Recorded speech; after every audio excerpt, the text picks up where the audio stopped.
सबसे सादी डेफिनेशन हो रहा है, चल रहा है ना। सबसे सादी डेफिनेशन जो कि आसान तरीन आप समझना चाहो रियल गैस और आइडियल गैस के दरम्यान दोस्तों, वो ये है। पहले मुझे एक बात बताएं, PV इक्वल्स टू nRT कौन सी इक्वेशन कहलाती है? General gas equation. हमने इसका नाम रियल गैस भी रखा था, आइडियल गैस भी रखा था, लेकिन मैंने कहा था इसका असली नाम है दोस्तों आइडियल गैस इक्वेशन। इसका असली नाम क्या है सर?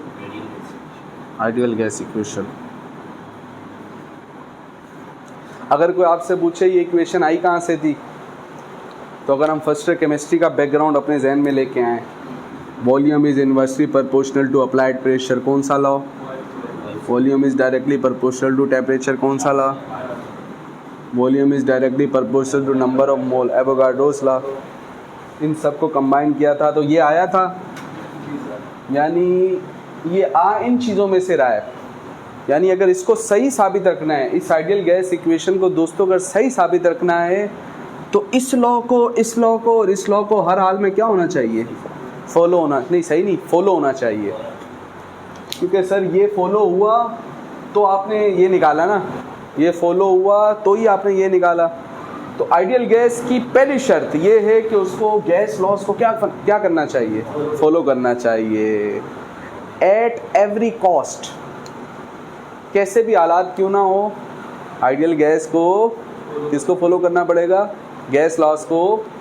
तो आइडियल गैस ओबे करेगी, फॉलो करेगी all the gas laws eight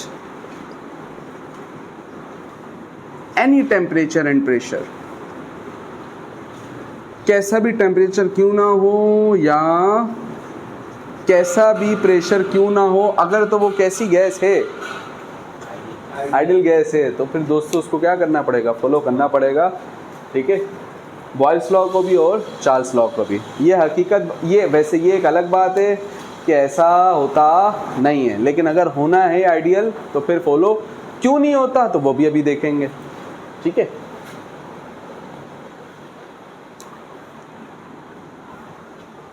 अब देखें रियल गैस, रियल वर्ल्ड के अंदर जितनी भी गैसेस मौजूद है, आप फर्ज कर लो हाइड्रोजन गैस है, हीलियम गैस है, ठीक है, नियॉन गैस है, क्लोरीन गैस है, ऑक्सीजन गैस है, नाइट्रोजन गैस है, ये तमाम गैसेस हैं रियल वर्ल्ड के अंदर मौजूद हैं। ये कहलाएंगी कैसी गैसेस? Real gases. वैसे तो एक जुमला भी यहाँ पे मैं बयान कर सकता हूँ, वाइस वर्सा, समझ जाओ। मतलब इधर जो मैंने बात बयान की है, इधर वाली बात उसका उलट। क्या मतलब? ये गैस लॉस को फॉलो करता है eight any temperature and pressure. ये गैस लॉस को हर टेम्परेचर और प्रेशर पे फॉलो करता। गैस के अंदर जो सबसे बड़ी चीज़ होती है जो कि उसको सॉलिड और लिक्विड से अलग करती है, वो है दोस्तों उसका एक्सपेंशन,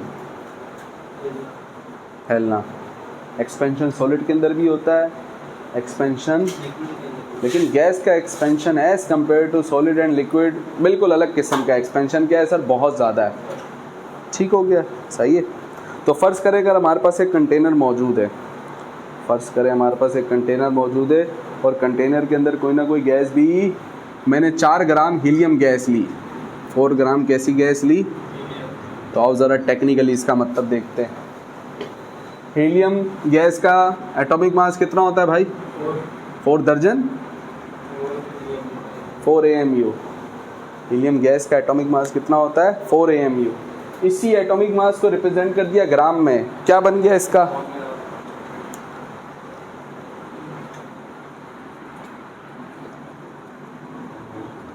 क्या बन गया सर इसका? 1 मोल बन गया ना।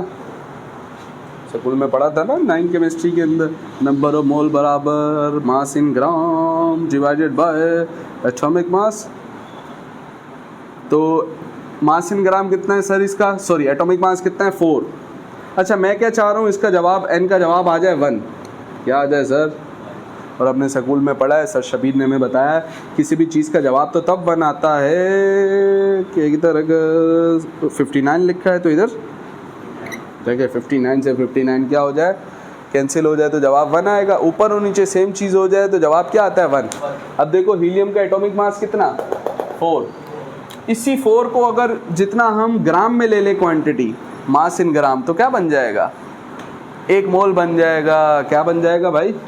तो 1 मोल अगर हीलियम का ज़हन में रखें, कितना ग्राम, कितना होगा? बहुत छोटा। लेकिन अगर कोई हमसे पूछे इसके अंदर गैस के मॉलिक्यूल्स कितने, बोलो ना, वो बहुत सारे बोलो ना। 6.02। यानी दोस्तों गैस तो चिल्लू भर इतनी 4 ग्राम। इमेजिन करो, जब तक इनको सिनेरियोस को इमेजिन नहीं करोगे तब तक बात को समझ नहीं सकते हो कि अगर एक कंटेनर है उसके अंदर मैंने 4 ग्राम हीलियम लिया है, 4 ग्राम कितना होता है? तो तराजू पे एक कतरा पानी का गलती से गिर जाए तो वही तो 4-5 ग्राम तो बना लेता है। उतनी हमने गैस ले ली, गैस ले ली, और वो गैस के अंदर मॉलिक्यूल्स कितने? 6.02 मल्टीप्लाई बाय 10 पावर 23। ठीक है, सही है। तो कंटेनर के अंदर अगर इतनी गैस मौजूद है तो बहुत सारे मॉलिक्यूल होंगे। आप खुला छोड़ दो तो और फैल जाएंगे, और खुला छोड़ दो तो और फैल जाएंगे। यानी मॉलिक्यूल्स के दरमियान स्पेस क्या होती है? इस छोटी क्वांटिटी के अंदर गैस के मॉलिक्यूल क्या है? बहुत ज़्यादा। तो अगर गैस के मॉलिक्यूल बहुत ज़्यादा है छोटी सी जगह के अंदर, जगह छोटी सी, गैस के मॉलिक्यूल बहुत ज़्यादा, तो वो जो एक बंदा होगा वो क्या होगा? बहुत छोटा होगा। समझ में नहीं आई सर आपकी बात? मिसाल के तौर पे ये क्लास मौजूद है, इसके अंदर अभी तकरीबन 8 इंसान मौजूद है, 7 इंसान मौजूद हैं। कितने इंसान मौजूद हैं? 7 इंसान मौजूद हैं। 70 इंसान भी आ सकते हैं। 70 ज़रा मुश्किल होगी, ज़रा घुस घुस के करना पड़ेगा, लेकिन 70 आ जाएंगे। जी सर, एडजस्ट हो जाएगी। मैं 700 डालना चाह रहा हूँ, लेट्स सपोज इस क्लास के अंदर हम 700 लोग लेके आना चाह रहे हैं। 700 लोग ना, कोई भी हो सकते हैं, छोटे छोटे खिलौने भी हो सकते हैं। 700 नाम रख देंगे, इसका नाम शबीर, इसका नाम शकील रख सकते हैं। 700 आ जाएंगे खिलौने। सेट टू, मैं टेंशन नहीं लो, जो मैं समझा रहा हूँ उस पर फोकस करो। 700 आ जाएंगे, आ जाएंगे। 7 लाख लोग मैं यहाँ पे लेके आना चाह रहा हूँ। लोग कौन है ये भी बता दे सर। 7 लाख चिड़ियाँ आ जाएंगी, मच्छर आ जाएंगे। 7 लाख हो सकता है सर आ जाए। और इससे भी ज़्यादा अगर तादाद में बढ़ाना चाह रहा हूँ चीज़ों की, तो क्या करना पड़ेगा? साइज़ को क्या करना पड़ेगा सर? छोटा करना पड़ेगा। मैं ये कह रहा हूँ दोस्तों कि अगर कंटेनर उसके अंदर हम देखेंगे गैस की क्वांटिटी तो बहुत कम है, लेकिन अंदर मॉलिक्यूल, इसका मतलब एक मॉलिक्यूल जो है दोस्तों, एक मॉलिक्यूल बहुत छोटा है। तो जब बहुत छोटा है तो जगह बहुत कम रखता है, जगह बहुत कम रखता है। जब जगह बहुत कम रखता है तो हम कहते हैं कि उस मॉलिक्यूल का जो वॉल्यूम है वो ना होने के बराबर है। किसके बराबर? ना होने के बराबर। अगर पूरी गैस को देखें, पूरी गैस तो फिर भी उसके अंदर बहुत सारे अरबों खरबों लोग हैं ना, लेकिन उन अरबों खरबों में से एक को निकाल के उस और बाकी को दूसरी तरफ रखें तो मुवाजना करेंगे तो पता लगेगा ये चीज़ तो बहुत छोटी है। किसके मुकाबले में? इस पूरे के मुकाबले में। यही बात जहन में रखनी है हमने, ठीक है? तो मॉलिक्यूल तो बहुत छोटा है, लेकिन मसला ये है सर कि जब हम प्रेशर बढ़ाते हैं, जब हम गैस का प्रेशर को क्या करते हैं दोस्तों? बढ़ाते हैं, तो मॉलिक्यूल एक दूसरे के क्या आते हैं? करीब। वॉल्यूम क्या होता है? कम। प्रेशर और बढ़ाया, प्रेशर और बढ़ाया, वॉल्यूम और कम। एक वक्त आएगा गैस के मॉलिक्यूल्स क्या होंगे? एक दूसरे के बहुत करीब होंगे। जब गैस के मॉलिक्यूल एक दूसरे के बहुत करीब होंगे, ये तो मॉलिक्यूल्स मास ही ना सर भाई। गैस का एक मॉलिक्यूल भी मास है और दूसरा मॉलिक्यूल भी क्या है? मास है। और एक मास दूसरे मास को क्या करता है? अट्रैक्ट करता है। जी सर, केमिस्ट्री की ज़बान में हम उसे प्यार से कह रहे होते हैं van der Waals forces, weak forces, intramolecular forces. तो जब आप प्रेशर बहुत ज़्यादा रख दोगे, क्या कर दोगे सर? प्रेशर बहुत ज़्यादा रख दोगे तो मॉलिक्यूल्स क्या होंगे? एक दूसरे के क्या आ जाएंगे? बहुत करीब आ जाएंगे। और जब करीब आएंगे तो ये एक मास है और ये भी एक मास है। हमने पढ़ा था sir first year physics chapter number 6 gravitation के अंदर, इस भरमांग के अंदर, इस यूनिवर्स के अंदर हर मास वाली चीज़ दूसरी मास वाली चीज़ को क्या करती है? अट्रैक्ट करती है। लेकिन उस फोर्स का असर कब ज़्यादा से ज़्यादा होता है? फासला कम हो और दूसरा मास ज़्यादा। अब मास तो कम है, मास का इम्पैक्ट तो इतना नहीं दिखेगा, लेकिन सर चूँकि साइज़ क्या है इनका बहुत छोटा, तो एक दूसरे के करीब जब आएंगे तो इनके दरम्यान के डिस्टेंसेस भी क्या होंगे? बहुत छोटे होंगे। तो फोर्स जनरेट होगी इनके दरम्यान, जी सर, फोर्स तो जनरेट होगी, उसको हम वान डेर वाल फोर्सेस प्यार से कहते हैं। तो जब मॉलिक्यूल एक दूसरे के करीब आ जाते हैं, बहुत क्या आ जाते हैं, करीब, ऐसा कब होता है बताओ? हाई प्रेशर के ऊपर। और इसी का हाई प्रेशर का मतलब जहन में क्या लेके आना है दोस्तों? हम प्रेशर क्या लगा रहे हैं? बहुत ज़्यादा लगा रहे हैं। तो मॉलिक्यूल एक दूसरे के क्या आ चुके हैं?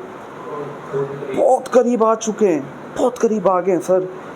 पहले ये मॉलिक्यूल एक दूसरे पे कोई ख़ास फोर्स लगा रहे हैं, लेकिन जब आपने प्रेशर बहुत ज़्यादा कर दिया, आपने प्रेशर, ये टेक्निकल बात, आपने प्रेशर बहुत ज़्यादा कर दिया, तो अब मॉलिक्यूल एक दूसरे पे मेरे प्रेशर की वजह से नहीं, भाई मैंने तो प्रेशर लगा के ख़त्म कर दिया, लेकिन अब दूसरे के इतने करीब हो गए हैं कि एक दूसरे पे क्या लगा रहे हैं? अब खुद से फोर्स लगा रहे हैं। मैं जो प्रेशर के ज़रिए फोर्स लगा रहा था, अब एक और फोर्स भी अंदर क्या हो चुकी है? डेवलप। अब मैं जब प्रेशर बढ़ाऊंगा तो वॉल्यूम के साथ जिस तरीके से कमी होनी चाहिए थी एज पर बॉयल्स लॉ, भाई पहले तो अंदर ये एक दूसरे पे फोर्स लगा रहे हैं, बॉयल्स लॉ क्या कहता है? सादी बात, भाई प्रेशर बढ़ाओ, वॉल्यूम क्या हो जाए? कम हो जाए। तो पहले तक जब तक इनके दरम्यान गैप क्या था सर? ज़्यादा था, हम प्रेशर बढ़ा रहे थे, वॉल्यूम क्या हो रहा था। लेकिन जब प्रेशर बहुत ज़्यादा हो गया तो अब मॉलिक्यूल भी एक दूसरे पे क्या लगाना शुरू हो गए? फोर्स लगाना शुरू हो गए। अब जब मैं प्रेशर बढ़ा रहा हूँ तो वॉल्यूम उस तरीके से कम हो रहा, क्योंकि पहले अंदर फोर्स नहीं थी, अब फोर्स क्या हो चुकी है? जनरेट। यानी अब वॉल्यूम कम नहीं हो रहा है, यानी अब बॉयल्स लॉ फॉलो हो रहा। रियल गैसेस के अंदर जब आप प्रेशर को क्या कर दो? हाई कर दो, तो Boyle's law, gas laws follow हो रहे नहीं है। बात समझ में आ रही है नहीं आ रही है? तो हाई प्रेशर हो, इसी का दूसरा मतलब, मिसाल के तौर पे अगर मैं आपसे पूछूं ये मैं हाई प्रेशर ना रखूं, फॉर एग्जांपल मैंने इतना हाई प्रेशर लगाया नहीं, वैसे हाई प्रेशर के नतीजे में हुआ क्या? जी, आपने कहा कि अंदर फोर्स जनरेट होगी, अट्रैक्टिव फोर्स होगी, तो मतलब वॉल्यूम कुछ ना कुछ कम होता रहेगा। तो अगर हम प्रेशर बढ़ाएंगे तो उसको और कम होना चाहिए। अगर ये नहीं बढ़ा मतलब रिपल्सिव फोर्स है। भाई अट्रैक्ट भी कर रहे हैं ना, एक दूसरे को अट्रैक्ट कर रहे हैं, टकरा रहे हैं। बॉयल्स लॉ क्या कह रहा है? जितना प्रेशर लगाओ वॉल्यूम उसी हिसाब से क्या होना चाहिए? चाहिए, ठीक है। और ये जो मॉलिक्यूल हैं क्या है? बहुत छोटे हैं, और ये हम जिस एक्सटेंट तक पहुंच चुके हैं ये माइक्रो एक्सटेंट है, मतलब हम माइक्रोस की हद तक पहुंच चुके हैं। अब प्रेशर बहुत ज़्यादा जब हमने कर दिया है, बहुत ज़्यादा कर दिया है, ठीक है, तो अब मॉलिक्यूल का साइज़ क्या है? बहुत छोटा है। उस वॉल्यूम का इम्पैक्ट मुझे ख़ास दिख रहा, इसलिए मैं कह रहा हूँ कि मुझे बॉयल्स लॉ फॉलो तो होता हुआ यहाँ पे दिख रहा नहीं है। बात समझ में आ रही नहीं आ रही है? मैं ये कह रहा हूँ हाई प्रेशर का दूसरा मतलब, अगर मैं सोचूं भाई मैंने हाई प्रेशर के ज़रिए क्या किया? मॉलिक्यूल को एक दूसरे के बहुत करीब कर दिया। फॉर एग्जाम्पल मैं हाई प्रेशर ना रखूँ और मैं रखूँ बहुत हाई टेम्परेचर, तो मॉलिक्यूल एक दूसरे से क्या होंगे? बहुत दूर होंगे। और अगर लो टेम्परेचर रखूँ तो हाई प्रेशर का दूसरा इम्पैक्ट क्या है सर? Low temperature.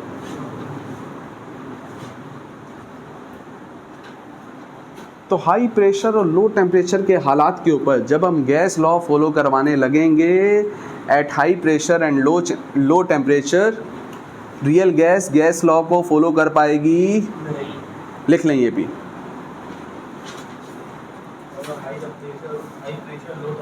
हाँ वो भी बता रहा हूँ, सब बता रहा हूँ, इसमें कैसे कैसे घुमा के देते हैं वो भी बता रहा हूँ, ग्राफ भी बना के दे दूंगा 2 मिनट में, टेंशन नहीं लो, ठीक।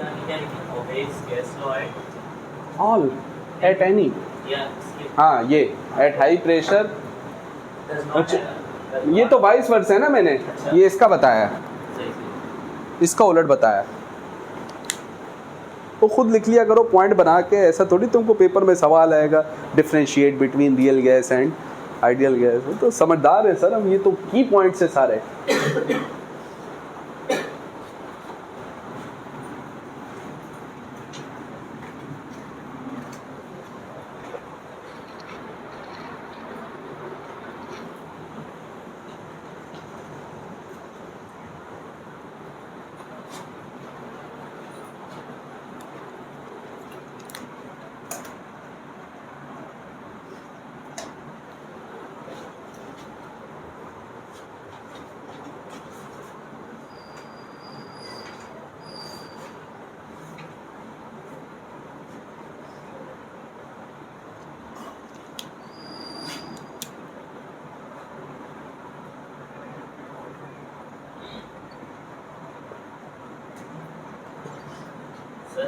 जी तो जब हाई प्रेशर लगाया मॉलिक्यूल्स करीब आया तो वो लिक्विड में कन्वर्ट नहीं होता। ये भी होता है, लाजमी सी बात है, ये भी होता है। गैस लॉ फॉलो नहीं हो पा रहा। बॉयल्स लॉ कौन सा लॉ, किसके लिए? गैस लॉ के लिए। भाई बॉयल्स लॉ किसके लिए? सॉलिड के लिए, लिक्विड के लिए, गैस के लिए? गैस के लिए। मॉलिक्यूल बहुत करीब आ गए, अट्रैक्शन बहुत हो गई, इंट्रामोलिकुलर अट्रैक्शन की वजह से एक दूसरे के करीब आने की वजह से गैप कम हो गया, गैप कम हो गया तो क्या बन गए? लिक्विड बन गए। लिक्विड पे भी आप प्रेशर बढ़ाते हो, वॉल्यूम कम होता है, लेकिन उस हिसाब से होता नहीं है जिस हिसाब से गैस में फॉलो होता है। जिस हिसाब से गैस में प्रेशर बढ़ाने से वॉल्यूम कम होता है, इस तरीके से लिक्विड में होता। तो हमारा ये जो बॉयल्स लॉ, ये किसके बारे में पहले ही बता दिया। तो जब बहुत करीब आ गए एक दूसरे के, प्रेशर बहुत ज़्यादा कर दिया, अब जब मैं प्रेशर बढ़ा रहा हूँ, अब लिक्विड बन गया है, तो अब इसको वॉल्यूम उस तरीके से कम होना चाहिए अगर किसको फॉलो करना है, बॉयल्स लॉ को अगर क्या करना है, फॉलो करना है, तो इसको वॉल्यूम भी उसी तरीके से क्या होना चाहिए, लेकिन नहीं हो रहा है। इसका मतलब किसको फॉलो नहीं कर रहा है सर? ये तो मैंने तो गैस के एक्सटेंट तक अभी बताया, ठीक है।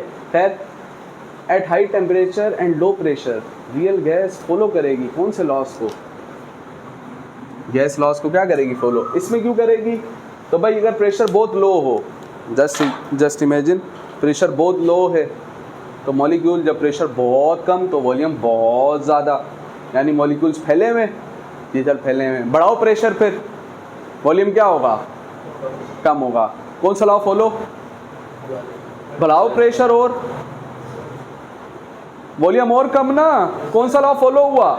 बढ़ाओ प्रेशर और बढ़ाओ प्रेशर और करते रहो। किसकी बात फॉलो हो रही है? कब हो रही है? जब मॉलिक्यूल एक दूसरे से बहुत दूर कब होते हैं? आप टेम्परेचर बहुत ज़्यादा बढ़ा दो तो ये गैस के, मिसाल के तौर पे आपके पास पानी मौजूद है, आप इसको हीट दे रहे हैं, बॉयल हो गया ये। अंडे कभी उबाले पे रखें और रख के भूल गए हों, थोड़ी देर बाद आते हैं, देखते हैं अंडे तो हैं लेकिन बंदे नहीं हैं, पानी क्या हो चुका है? शार्ट। किधर गया भाई? गैस बन गया ना। गैस बन के उधर दिख भी रहा, फैल गया है। क्यों फैला? क्यों फैला सर? High temperature.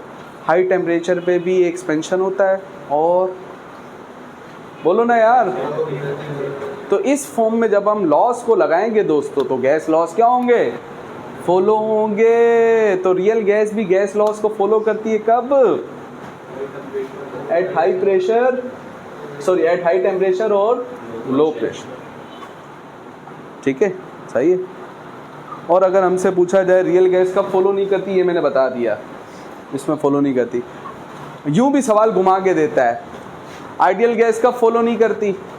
अब भाई आइडियल गैस तो हमेशा क्या करती है लेकिन घुमा के देता है। भाई आइडियल क्यों कह रहे हो? भाई ये पीवी को एनर्जी कौन सी इक्वेशन थी? Ideal gas. तो अगर इसको आइडियल रहना है तो इसको लॉस को क्या करना पड़ेगा?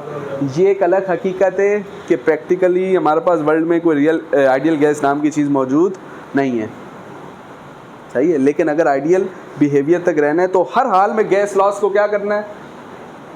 फॉलो करना है। तो अगर हमसे कोई ये पूछे, इसलिए मैंने यहाँ पे जुमला लिखा है, ideal gas obey all the gas laws at any temperature. घुमाने के लिए कह सकता है, बताओ कि ideal gas low temperature high pressure पे फॉलो करती है। घुमाने के लिए कह सकता है, बताओ हाई टेम्परेचर हाई प्रेशर पे फॉलो करती है। लो टेम्परेचर लो प्रेशर पे करती है। कैसा भी कॉम्बिनेशन बना लो, गैस लॉ तो फॉलो होंगे। ये तो होगा कौन सी गैस में सर? आइडियल गैस में। ठीक हो गया, सही है।